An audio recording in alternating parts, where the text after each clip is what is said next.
नमस्कार दोस्तों, wealth sky के एक और नए इंटरेस्टिंग वीडियो में आप सभी लोगों का स्वागत है। मेरा नाम है सुधीर और बात करेंगे इस वीडियो में हम निफ्टी एंड बैंक निफ्टी के बारे में। दोनों के चार्ट को अंडरस्टैंड करेंगे, समझने की कोशिश करेंगे कल से जो नया वीक स्टार्ट हो रहा है उसमें मार्केट कैसा बिहेव कर सकता है और अब निफ्टी और बैंक निफ्टी के लिए कौन से इंपॉर्टेंट लेवल हैं, उन चीज़ों को हम समझने की कोशिश करेंगे। तो जल्दी से इस वीडियो को स्टार्ट करते हैं। वीडियो स्टार्ट करने से पहले सबसे पहले ग्लोबल मार्केट की बात कर लेते हैं। ग्लोबल मार्केट की जो सिचुएशन है, थोड़ा सा प्राइस बैंड होता हुआ दिखाई दिया ग्लोबल मार्केट में। अगर आप डाउ को देखोगे तो डाउ करीब आपका 200 पॉइंट गिर के बंद हुआ है और नैस्डैक करीब 138 पॉइंट गिर के बंद हुआ था। S&P 500 विक्स है, स्टिल आप देख सकते हो स्टेबल है, 14 के आसपास है, हम ये कह सकते हैं। तो कोई ज़्यादा बड़ी वॉलेटिलिटी आएगी इसके चांसेस थोड़े से कम दिख रहे हैं फिलहाल, बट थोड़ी बहुत प्रॉफिट बुकिंग मार्केट में रहेगी, ये चीज़ आप ध्यान में ज़रूर रखिएगा। अगर हम चार्ट पे चलते हैं तो डाउ का चार्ट सबसे पहले देखते हैं। तो देखो यहाँ पे डाउ का चार्ट स्टिल एक अभी रेंज बाउंड है, आपको क्लियरली दिखेगा।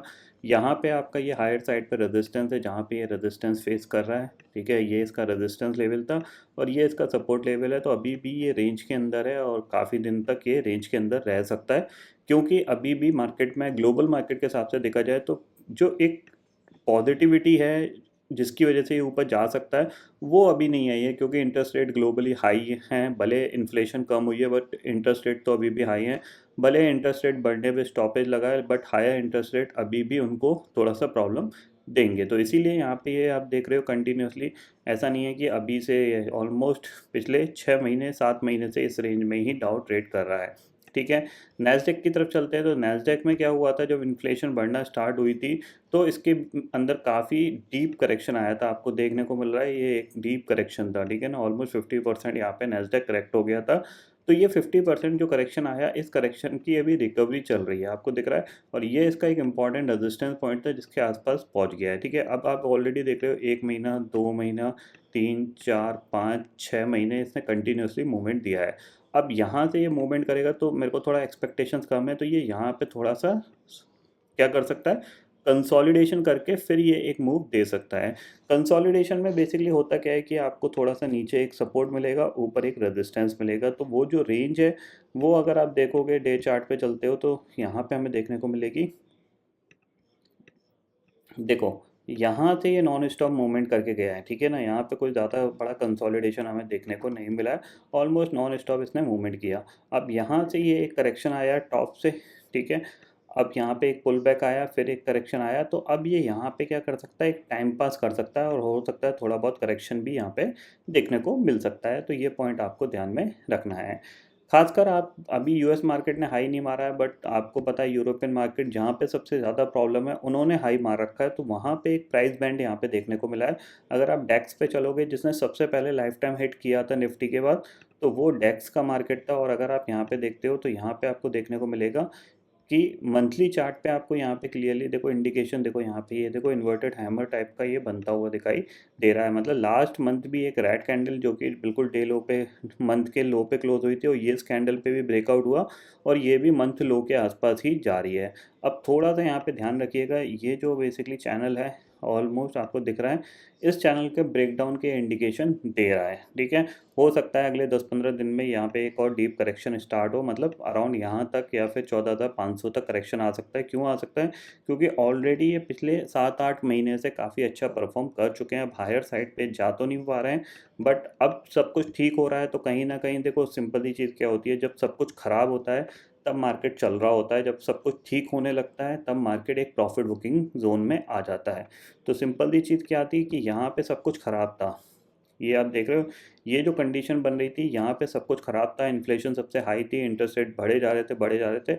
अब जब इन्फ्लेशन डाउन हुई है, यहाँ पे इन्फ्लेशन आपकी कम होना स्टार्ट हुई, तो जाहिर सी बात है यहाँ पे मार्केट क्या करने लग गया, कंसोलिडेशन करने लग गया। और जैसे इंटरेस्ट रेट थोड़े से स्टॉप हुए हैं तो मार्केट ऑलमोस्ट टॉप बनाता हुआ दिखाई दे रहा है। वहाँ से ये अब थोड़ा सा नीचे आने की कोशिश करेगा।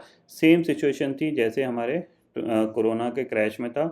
जब तक कोरोना चला 2021 एंड तक, तब तक मार्केट बुल रन में रहा। जैसे ही 2022 में सारी चीज़ें खुलने लग गई तो फिर हम क्या हुआ, एक करेक्शन में आ गए, ठीक है। इतना समझ में आ गया ये लॉजिक। बट हालांकि ये लॉजिक कोई एक दिन के लिए एप्लीकेबल नहीं होता, इट्स अ टाइम, और 1-2 महीने के हिसाब से इसको कैसे यूटिलाइज करते हो ये आपके ऊपर डिपेंड करता है, ठीक है। अब चलते हैं अपने मार्केट पे, अपने मार्केट को देखते हैं और अपने मार्केट को समझते हैं। तो सबसे पहली चीज़ मंथली सीरीज़ है, ज़ाहिर-सी बात है।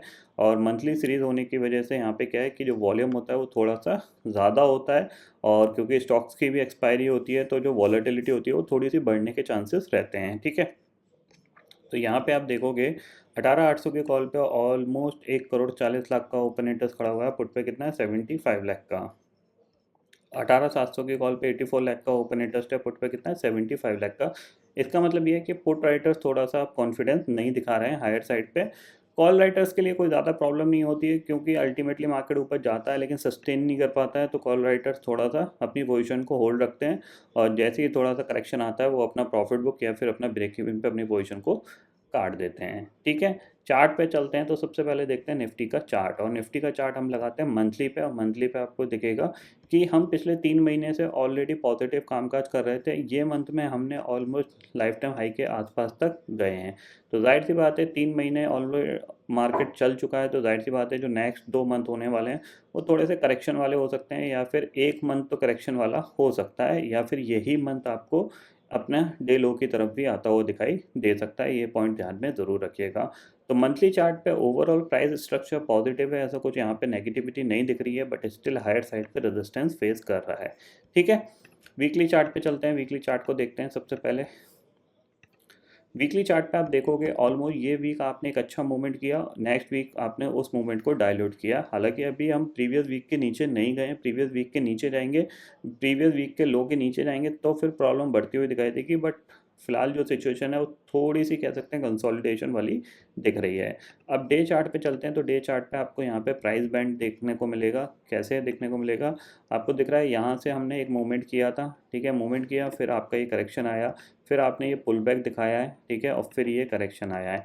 अब ये सबसे इंपॉर्टेंट लेवल है जिसके आसपास ये ट्रेड कर रहा है, क्योंकि क्लियरली आपको एक क्या दिख रहा है, एक एम पैटर्न यहाँ पे आपको दिख रहा है। और एम पैटर्न जब आपको दिखता है तो क्या होता है, जो एम का ब्रेकडाउन होता है, और बेसिकली ब्रेकडाउन होता कैसे है कि यहाँ से मैं एक्सपेक्ट कर रहा हूँ एक थोड़ा सा पुल बैक आएगा। पुल बैक आ सकता है अराउंड 18,750 या फिर 18,800 तक, उसके बाद ये नीचे जाएगा, तो फिर आपका एक अच्छा खासा ब्रेकडाउन देखने को मिल सकता है। और फिर आप ये भी कह सकते हो कि एक हेड एंड शोल्डर यहाँ पे एक बनता हुआ दिखाई दे सकता है।